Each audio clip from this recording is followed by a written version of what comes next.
racked by insecurity, scared, living in fear of the next ISIS attack, which of course is bound to happen just as they're visiting their village corner shop after Sunday service.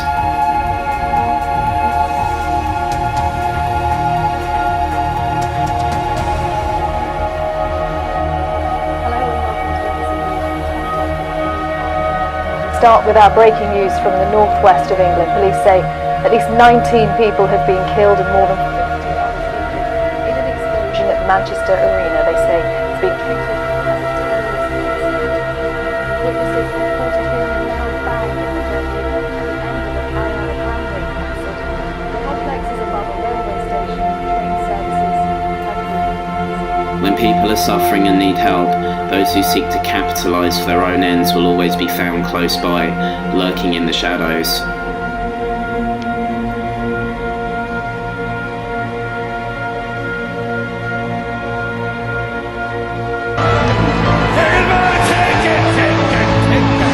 Can you feel this here? Can you feel this in here? Get him. Whoa, whoa, whoa, whoa, whoa, whoa. Get him, guys! Whoa! My God! My God! Come here. It's all over you, Henry! Here, guy! Whoa! God said to Joshua, he said, when you shout, the walls will come tumbling down. Because God goes up with a shout. That's what's coming tonight! The devil... Just as a smarmy faith healer in the deep south of America, dressed in a gaudy, bright white polystyrene suit, lays his hands upon the head of a terminally ill cancer patient and shouts, "God, I demand of you, heal this man," as the sick and dying man kneels before him. "Believe, believe, believe," screams the faith healer as he imitates an orgasm on ecstasy. "Jesus, Jesus, Jesus," cheered on by a feverish crowd of devotees with the wounded, sick and dying all looking on with hope and awe at the spectacle.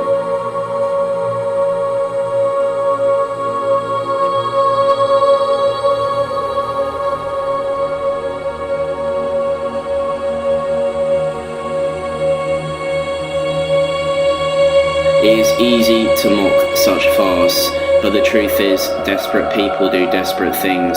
Desperate nations who no longer trust in any authority, as the US has shown us with Trump and we have with Brexit, do incredibly desperate things, just to feel the slightest bit of hope in the direst of situations. Nigel Farage was the faith healer to those who are suffering, those who have no hope, those who live in fear of the outside. Farage asked for faith, and in return he promised he would deliver Brexit unto them, and would heal all of the wicked ailments that plague the nation's sick body. Heaven soon to follow the most avid and unquestionably loyal. And we now cannot see Nigel Farage. He's in there, in the middle, trying to have some conversations with people.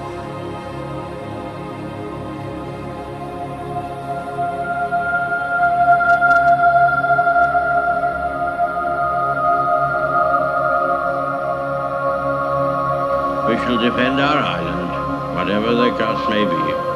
We shall fight on the beaches, we shall fight on the landing grounds, we shall fight in the fields.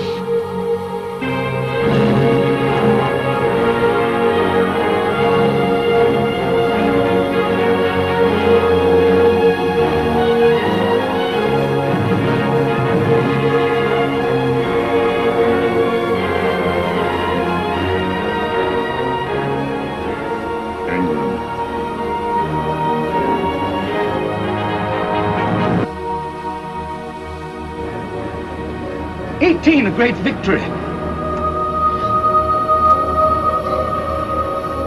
Thank God. I haven't done my duty.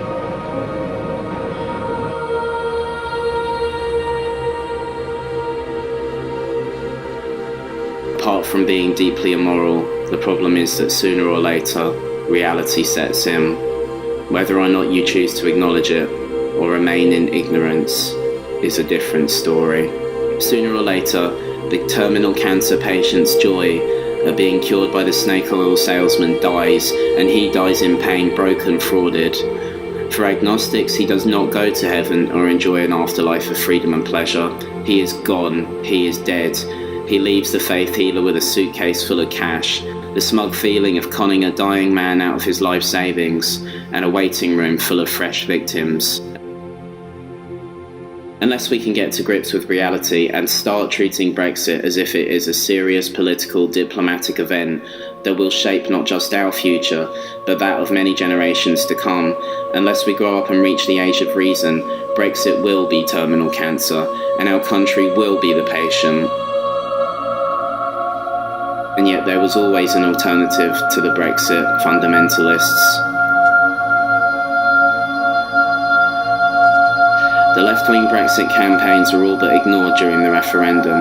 The campaigners, in the spirit of legendary socialist Tony Benn, made a coherent and sound case for Brexit, one that would allow us to make sensible, rational, and above all else socialist plans for the future outside of the EU.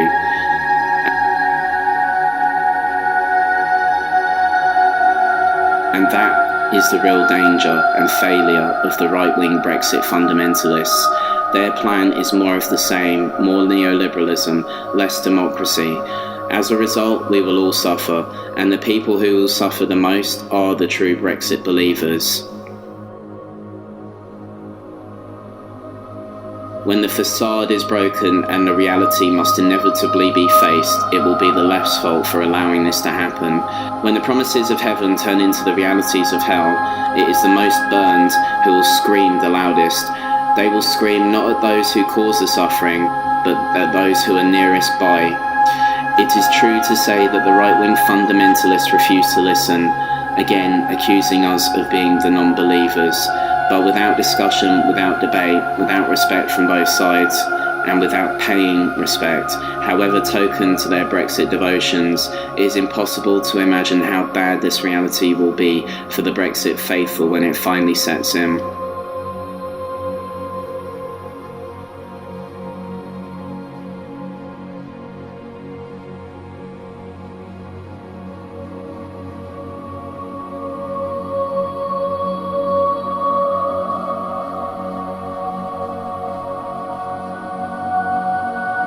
The Brexit faithful have their own religion, their gods, charlatans, and snake oil salesmen of the lowest order, but that does not make the entire congregation bad people. It does not make them stupid people. It does not make them less than us. While I have no answer to how we can seriously engage with them, it is clearly something we must start to do. Anything less, and we really are delaying our own pain and submitting blindly to the new unquestionable religious authority of Brexit.